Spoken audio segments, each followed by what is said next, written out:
listening to the Queen Bee Sessions, conversations with Wisconsin women in conservation. We're here to tell stories about all the good work being done to protect soil, water, and wildlife by Wisconsin women. We hope these stories encourage you in your own efforts to nurture land and yourself. Today, it's my great pleasure to be talking with Joy Miller of Keewaydin Farms in Viola, who is also the architect of Driftless Curiosity, which we hope you're curious about and we'll talk about later. Thanks so much for being with us, Joy. Thank you so much, Chris, for having me. It's an honor to be your guest today. Love to connect with the Wisconsin Women in Conservation team. I think it's so great that your name is Joy because you are really just an ambassador of joy on the land. I have for a long time followed you on Facebook and Instagram, and you are just such a delight. And I feel like you come at conservation from such a generous and joyful place. What's the origin of all this love for the land? How did you find connection to the landscape? Yeah, so I kind of say that conservation lived in my head or in a lot of the things that I read until I married Rufus and started my own relationship to the land. So it was really born in academia. I have a master's degree from Johns Hopkins University, and I studied liberal arts. So I was kind of all over the place, but I did my capstone project on socially responsible food and ethical food consumerism. And I really just dove into that idea. I took a course called Deep Ecology, Environmental Ethic. And that class really shifted my thinking. I started to, and so this was in 2018 when I was taking this class, and I started to seek answers to these deeper questions that deep ecology asks us to question the values of our society and examine our own habits and examine ourselves. And the founder of Deep Ecology, Arne Naess, talks a lot about ecological self-realization. And I'll read a little bit about one of the quotes that inspired me from him. And he says, because of an inescapable process of identification with others, with increasing maturity, the self is widened and deepened. And it's through this wider self that every living and non-living being is intimately connected. And from this intimacy follows the capacity to identify and, as a natural consequence, practice nonviolence. So I really started to deepen into this sense that my identity was expanded beyond this body, this mind, and included the land, the water, the wildlife, all the things that we work on in conservation. So I also really fell in love with Joanna Macy and her work and her philosophy and land ethic. She coined the phrase, the greening of the self. And it's a similar thought about shifting our identification. She talks about shedding these old constructs of self and how when we deepen our identity to include the land, and if we identify with a tree or a forest, that we protect it like we protect our own bodies, like a mother would protect their child. And she gives examples of environmental advocates, chaining themselves to trees to protect the rainforest. And this type of identification involves surpassing the remoteness or separateness and the discontinuity of identification that we are socialized to embrace. So we stop looking at things as other and as separate, and this type of identification leads to sustained and resilient action for life. So I think that's where it started, was this shift in my identification, grounded in these deep ecology questions. Wow, well, that's amazing. You're clearly a philosopher at heart. I think when I read your social media isn't really just pretty pictures, although your pictures are great, but you say a lot. in your social media, and you explore ideas a lot. And I think it's that's why it's so fun to follow you, but also people can really learn a lot. Um, I want to read a quote from you. This is a Joy Miller quote. And you said, connection is key. First, connect to the land and what it is asking for. Then connect to the community who can support you in implementing your goals. Conservation happens in connection. I love that so much. Can you stretch out on that a little bit? Tell us a little bit more what that means to you. Yeah, so like I was saying, conservation was kind of out in the ethers before I had my own relationship with the land, and that connection and that deeper questioning allowed me to really get out of my head and really sense into like what the land was asking for. And I'm really blessed to have this 200 acres with Rufus, and that deepening of the connection and the relationship with land deepened my own caring for the land and my motivation to seek out those community connections, because conservation, if you try to take it on your own, it's overwhelming. It's a lot, so much information. But that's why I think connecting with Wisconsin Women in Conservation and NRCS, and other groups like Fair Share CSA Coalition and Savannah Institute, like all of these organizations doing wonderful work. Like we're a network, we're all like interwoven together, and it makes it seem more possible when you have this strong network of resources to lean on. For real, I totally agree. Well, let's talk about this land that you got so connected to. Can you tell us what it's like? I know you're in the Driftless region. I am too. And those of us who live Driftless are a little wild and crazy about our feelings. It's a magical landscape, and it's hard to not be overly enthusiastic about this place where we live. But can you tell us what your 200 acres is like? Sure. Yeah. I mean, I totally agree. The Driftless is dreamy, and I've run into so many people that have moved here recently, and Rufus and I say like they're in the Driftless honeymoon stage, because they're just like they go outside and they're like, oh my God.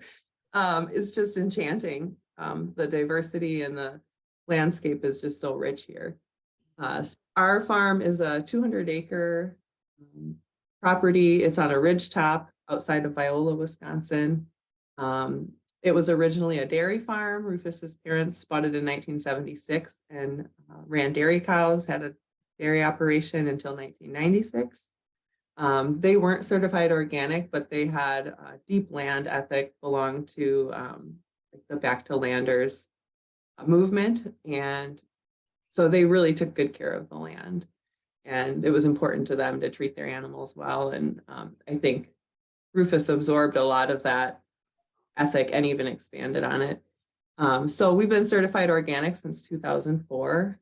It was the only way he ever wanted to farm. He did not want to be involved in dairy cows anymore. He had a little bit of dairy trauma. As kids growing up in the 80s, 90s, they were farm help. And it wasn't necessarily a choice. It was a requirement. So the land is transformed from that dairy landscape now to more of a veggie and more of a wild spacescape. We have 40 acres that are wooded, 60 of pasture, 90 tillable, and 10 of homestead. We've got hiking trails, deciduous and coniferous forest areas. We've got a maple syrup operation, fields, gardens, 4 greenhouses, a barn, a shop, a picnic area, a pond, pottery studio. We've got a dedicated bird sanctuary area that's developing. We have a hammock forest. We have a free hike area, and we're just continuing to develop our campus to make it a land that goes beyond agriculture and becomes a really welcoming space for the community. As part of Driftless Curiosity, it's our mission to bring more people onto the land to connect. So we curate these spaces not just for food production, but for community engagement. Well, I've known Rufus for a long time, a lot longer than I've known you, Joy, and it's been so much fun to see your entry into the farm project and see the different directions things have gone. Rufus is himself very creative. I know he and I met as part of Fair Share. We're both CSA growers, but he was exploring landscape-based food service and I was doing the same. So we've had a dialogue about that for a while. But your baby, I think, is Driftless Curiosity. And I would love to hear more about what the vision is behind that. You're an actual 501c3, an educational arm of the farm. And I think this is a brilliant new project on Kuwaitan Farms. Yeah, thank you. So Driftless Curiosity was launched in 2021. But the conversations and the philosophy that are the foundation behind it started in 2018, 19, and really amped up in 2020. Farming Together, we just had a lot of long philosophical conversations about expanding our vision for the land. And I graduated with my master's from Johns Hopkins in end of 2018. And I really had a hard time thinking about going to work for somebody else. The jobs and stuff that were out there and the pay that was out there and what it would require for me to travel and be in an office were not appealing to me in any way. I often say that farming ruined me for domestic employment because I don't want to be inside anymore. I don't want to necessarily invest in somebody else's idea that doesn't totally align with my values. So it was like, well, we have a lot of resources here, and how can we develop that into a business that can help both the land and us as a family thrive. So the mission of Driftless Curiosity is to deepen people's connection to the land through curiosity, experiential education, farming, social justice, and the arts. I like to say it's all the things we love to do on land, and it continues to expand and grow. In the first year, we did about one program per month as a pilot, just to see like how can we manage farming and an educational arm at the same time, and we did pretty well. So now we doubled that in the second year, and now in the third year, we're around 30 events. And so the events are all grounded in land-based learning.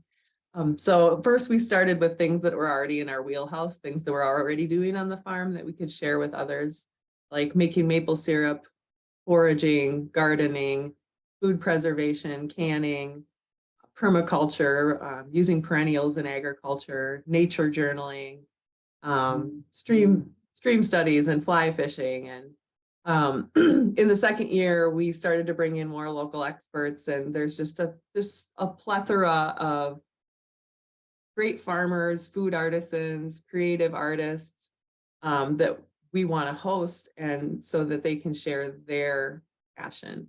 So it expanded to like beekeeping and different art forms and growing aronia and just all kinds of different niche things that people do in the driftless on land that are beyond just, growing corn and beans. And there's a place for that too. I don't want to begrudge anybody's livelihood. I think making a living as a farmer is difficult for everyone, and but the more diversity we can have on the land, the more healthy it will be. Well, you have such a diversity of workshops. It's really fun. It makes me wish I lived a little bit closer. Even though we're just neighbors, we're over an hour away from each other. But yeah, you have a Day of the Dead celebration. You are some kind of Burning Man-ish thing. Tell me about that. Yeah, so we came into friendship with this guy named Dave X. He's worked for Burning Man since the 90s. He was in with like kind of the early crew of developing that now like globally famous cultural phenomenon of a festival, but super grounded in like radical art, collaboration, self-reliance, volunteerism. And he is from San Francisco, but moved out here in the last couple of years and was looking for a place to host events and collaborate. And I was like, this sounds really fun. And so we've done events since 21 together. We did a flame effect for the artist workshop, which we took recycled farm metal, we built a sculpture, and we added what's called a poofer or a flame effect to it. So it's like you press a button and a giant fireball comes out. That's awesome. And it's basically a lead up to, if you want to take a piece of art to Burning Man, how Dave X would be the person that says yes or no, it can be displayed on the playa and if it's safe. So taking this course helps artists to then move their creative projects to the next level. We also hosted an adult summer camp together last year, which we hosted around maybe 40 folks on the farm from Friday to Monday. And we hosted 15 or 16 different art workshops, and as well had different farming activities like hiking around. People ran through the sprinklers. We ate easy food. We did yoga. People played with the goats. It was just a really cool way for people to explore. And it was primarily women. I think we only had 2 guys signed up. It was mostly women and older women too, like women who had kind of worked their whole life, taking care of other people their whole life, and were kind of getting to that age where their kids were moving off and they're going towards retirement. And they're like, it's my time to play now. I'm going to have a weekend of fun on the farm. One of the greatest and most eye-opening experiences of that is like when I was asking people at the end, like, what was your favorite part about the weekend? What did you really like? And resoundingly, it was like people just loved being on the farm. It wasn't like all the awesome activities, although people really enjoyed those too. I walked away feeling like I could do less, plan less, and I could allow space for people to just gravitate towards their own curiosity. Some women just wanted to sit in their lawn chair and read their book and watch the sunset, and that was enough. And there were women who'd grown up on farms and went off to college and then moved in the city and said they didn't realize how much they missed it until they spent some time and just felt that nostalgia again of that connection to the land. So I think allowing space for play and for reconnection is really one of our keystone principles. And then our Burning Man event of the year this year, well, we're doing adult summer camp again, but we're also hosting a creative metalworking weekend. And that is another women-focused event facilitated by a woman, and the welding, the artist is a woman too, Dana Albany. She's kind of a famous artist from the San Francisco Bay Area, takes a lot of beautiful pieces to Burning Man. And so the idea is to take recycled farm metal, which anybody's been on a generational farm, you know that it's just filling up in the back of the barn. Like there's a pile somewhere of metal that could be repurposed. So we're taking these tools and these implements and this hardware that was most likely fashioned by men for men in agriculture and industry, and transforming it through a collaborative artistic process into the form of a woman. So it'll be a statue of sculpture of a woman in agriculture. And so I'm really excited about that. There's some fundraising going on to sponsor women who can't necessarily afford the ticket.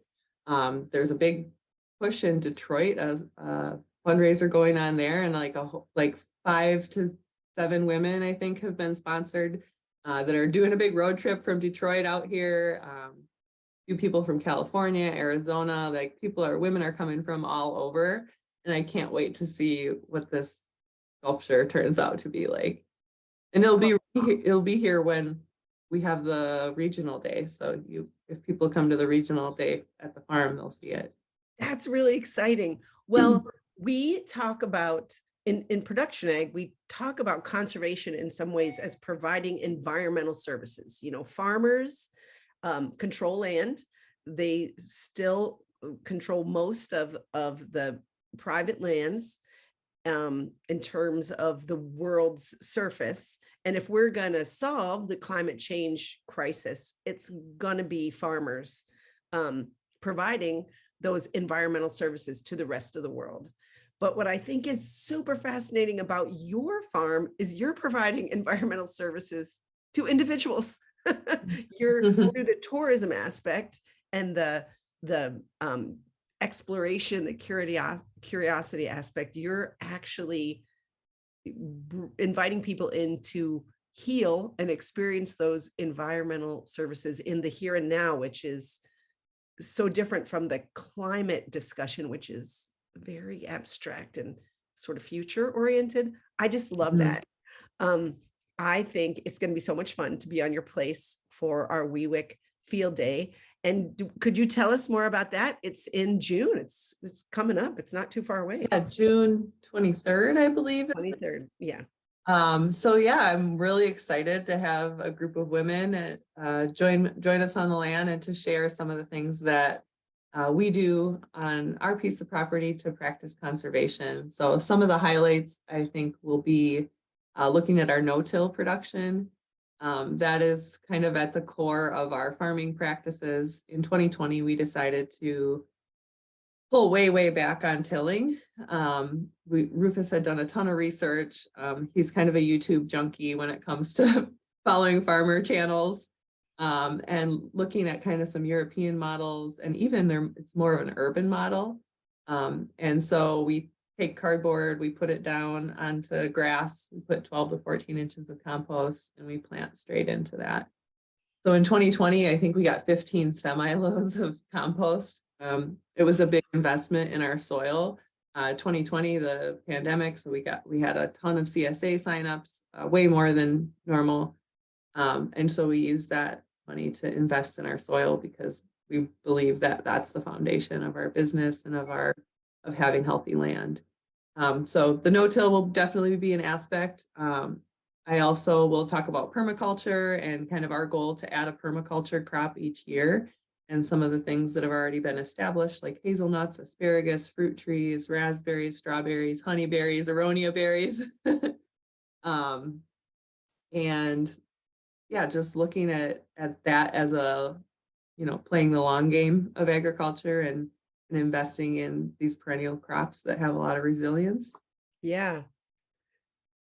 And probably the bird sanctuary area it's developing, which is really just a lot of open grassland that we're working to continue to develop, change our strategy as far as cutting hay and allowing those grassland nesting birds their much needed space to thrive. So we will be able to see all this on the 23rd. WEWIC events are free, by the way, and you can sign up at wiwic.org under events. Right now, the link is live, but you're going to be presenting with us even sooner. So you're going to be doing our, it's our Critters of Conservation Summer Camp series, which is actually a webinar series. And you're on the first one. That's coming up on the 18th, I think. Yep. And for that, we're really tapping you to talk about your experience with what I think you call the Bird Lovers Project. Tell me about that. Yeah, the Bird Lovers program developed just because we recognize we have a ton of birds here. And in 2020, we decided to stop cutting hay as much as aggressively as we had in the past.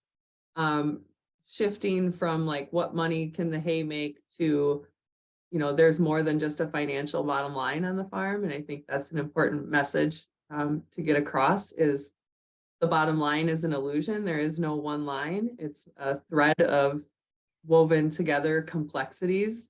And finances is only one of those markers. So there's a lot more markers of success, and we consider birds to be a marker of success. We hosted the first Bird Lovers program in 2022. We had Craig Thompson from the DNR Heritage Conservation come out and talk about migration and bird-focused conservation and some of the things we can do on our land to welcome birds. One of those things, and the major thing for us, was to really calculate carefully what our need for hay was, how much we really need, to give up on the idea of using hay as a moneymaker and to place more value on the bird habitat. We also want to increase diversity, maybe do some burns to get some of the invasives under control, to seed more native grasses, to have less activity in those areas, like not driving equipment through. And then for the hay that we do cut, to do it later in the season. I think after July 15th is the cutoff for grassland birds. And we noticed a big jump in meadow larks and bobolinks, especially. I like to boast that Craig from the DNR said, this is the place I've seen the most meadow larks anywhere in the state. It was just really amazing. And to have birders come out and do a little bird hike, connect with those songs and those sightings, just really gives us a sense of joy and flourishing on the land. Mm-hmm. I love that concept of a squishy bottom line. You know, we think of the bottom line, and there's a lot of classes you can take on calculating that. And it's important to know that where we put our efforts pays off. We can't just, unfortunately, live and enjoy our farms because we got to make money. But I'm wondering if you've taken advantage of some of the NRCS, Natural Resources Conservation Services, cost share opportunities, and have you been able to get any help with the tremendous investment you're making in the grasslands? Yeah, so Rufus has had a longer standing with NRCS than I've known him, and his family before that. When they transitioned out of dairy, they put quite a bit of stuff into CRP. So there's lots of tree plantings. We've put in a windbreak. We're working on putting our second windbreak in because the first one is getting a little overgrown. And then we had an NRCS visit. I'm remembering, I was just laughing with Rufus about it because it was so windy the day that NRCS came out for their visit, just kind of the primary element that we struggle with here on the ridge. It was so windy that I remember the NRCS agent like crouching between the round bales, just like trying to get out of the wind, and we were getting totally thrashed. But we've just continued to meet with them, and we have another site visit this year set up. Rufus started a forestry plan with NRCS in 2021. I think it's written as to improve timber, but we're also improving wildlife habitat too. Mm-hmm. We have a sawmill, so it's nice that we can take whatever trees that we remove. And so far, we haven't sawed up any live trees. They've all just been like the ash that have died off or whatever, and have been able to use that for building projects on the farm. So we try not to let anything go to waste when we're doing those improvements too. Yeah. So there are some payments associated with forestry plans and with the CRP, but your mindset is so much about capturing the benefit and a different kind of profit from having this flourishing on the land. And I just love that. I'm really looking forward to having people walk on your land and ask questions and learn from you. One thing we haven't talked about is your livestock. You mentioned that Rufus had a little bit of dairy trauma. Yeah. So you don't milk cows out at your place, but what are you doing with livestock? Yeah, so last year we got a small flock of sheep and goats, and the plan is to rotationally graze them, to use them for taking out some invasives. We recently got a camping permit, and there's some poison ivy that we need to take care of. So the goats are working on taking out the poison ivy. And then really another element of having the animals is for people to connect on the farm with animals, especially kids.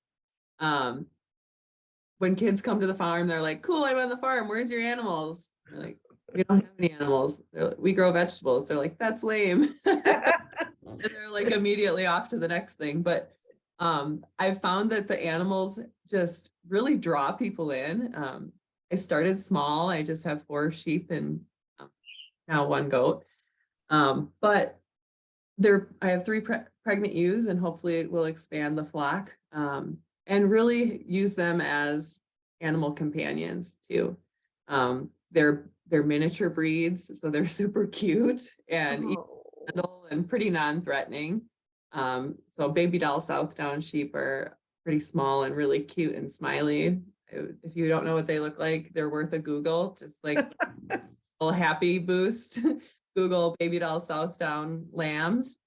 You'll get immediate dopamine boost. But yeah, so another nonprofit that we kind of modeled after is Angelic Organics Learning Center in Illinois. They have a similar setup, a CSA farm and a education branch, a learning center, and they have a program called Just Kidding in the spring, and they have a herd of goats, and when they have their babies, they have the goat kids and the human kids, and they get together, they bottle feed, they hang out, and it's adorable. There's always a waiting list. People lose their mind, and I was like, I want to do something like that. This was not totally on board with the goat idea, but he was like, maybe sheep. Which the sheep stay in and the goat gets out. So that's kind of why.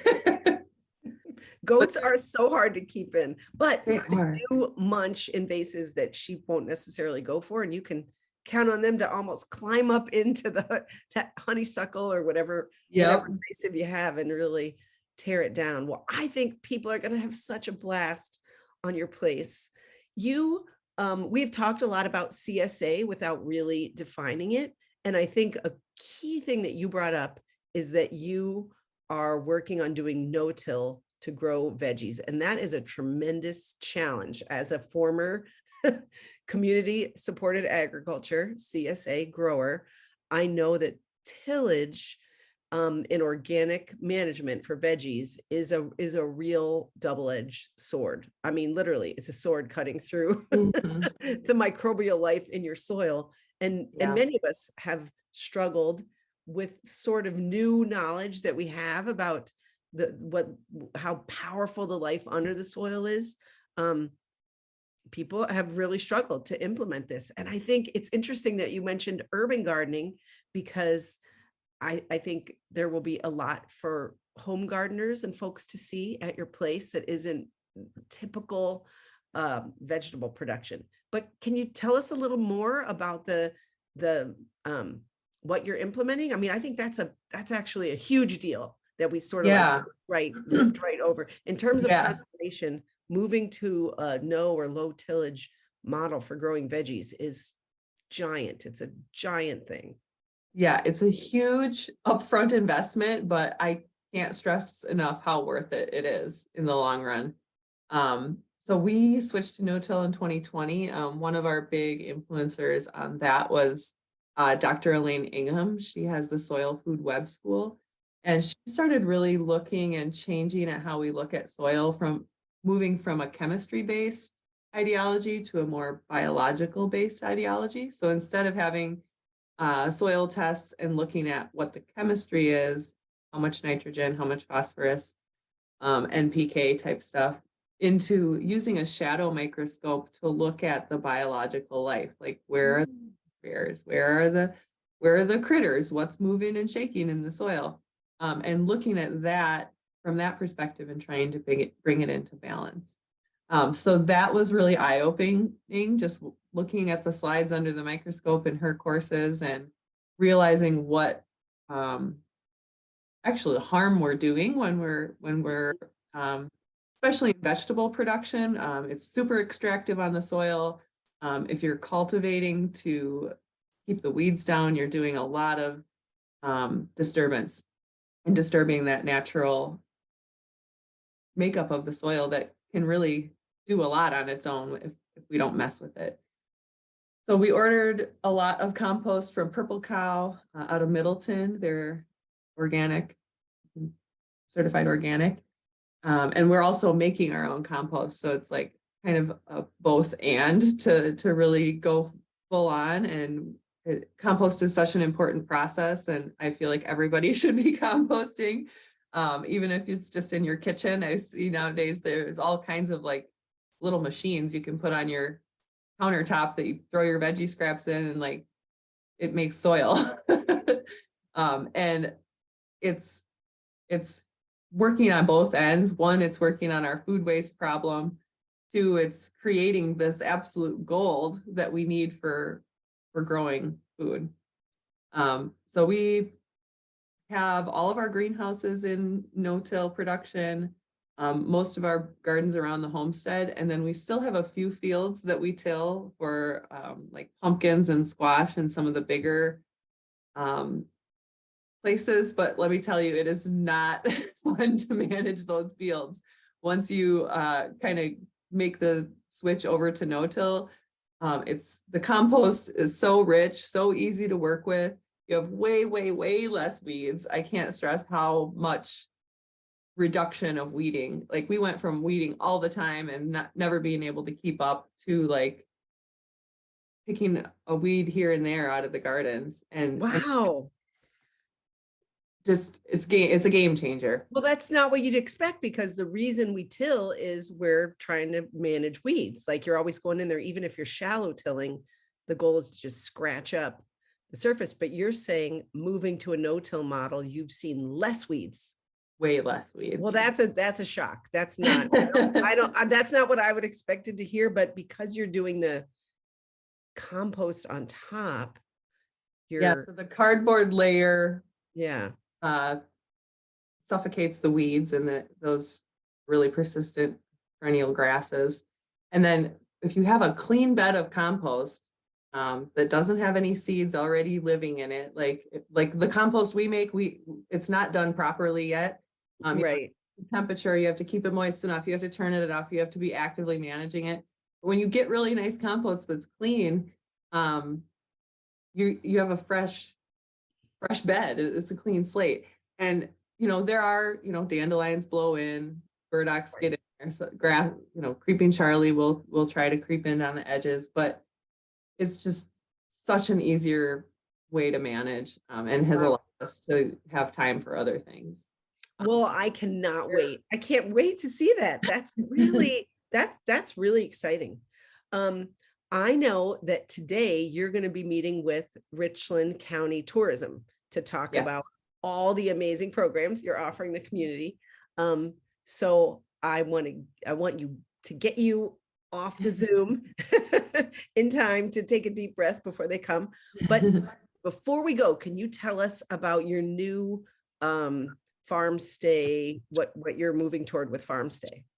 Yeah, sure. So as another access point for people to connect to this land, we have been working on developing a remote campsite business, which is the first one in Richland County to be permitted anyways.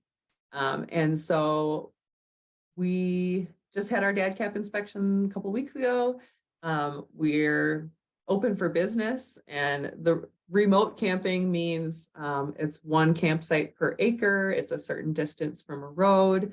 You don't drive your car to the campsite. It's like you park and we'll drive you in, or you hike in, hike out. And it's really, we don't want it to be your typical campground experience. We want it to feel remote, to feel like you can curate your own experience, that you can connect with the wildlife. And we're developing more hiking trails and just activities that will be happening. We're partnering with a caterer to have meals on the farm, and just hoping that, a lot of different people come and connect. Well, it sounds amazing. I think the great takeaway from your story at Kewadin Farms and Driftless Curiosity is that you can make a living on a farmstead in a way that leverages all the conservation that you are doing because you want to and you believe in it. Well, Joy, I can't thank you enough. You are so much fun to follow. I hope people will go find you, and the best way to follow your story, and you really are telling a story with your social media. You have a curiosity journal that I think you post almost every day, something interesting about what you're learning or what you're doing. Tell us how we can find you so that we can follow you when we get off the Zoom. Yeah, sure. So Driftless Curiosity has a Facebook and Instagram page, so you can follow us on those at Driftless Curiosity. And if you're not a social media person, the Curiosity Journal also lives on the Driftless Curiosity website under the Our Stories page. And then we also have a couple YouTube channels. One is the Driftless Curiosity YouTube channel, and the other one is called Joy on the Land with Rufus, which is Rufus's YouTube channel, which is super entertaining, and he's like just really funny and makes education about the farm really fun. Oh, that's really, you guys are both a lot of fun. And I really appreciate you in this busy season where the farm's going crazy. You're launching a new business on the farm. I really appreciate you being here, and I look forward to seeing you again on May 18th, where we're going to have our summer camp with you. Yeah, so thankful for you, Chris, and for all the work that you're doing in connecting women across Wisconsin and telling our stories. It's important. It's a powerful tool. Yeah, it's good work, isn't it? We get to do good work. Yes. Well, have a great time today. It's sunny here in the Driftless. Beautiful. It's going to be a hot one, so it's a little preview of summer. Well, thank you so much, Joy Miller of Kewanee Farms and Driftless Curiosity. Thank you, Chris.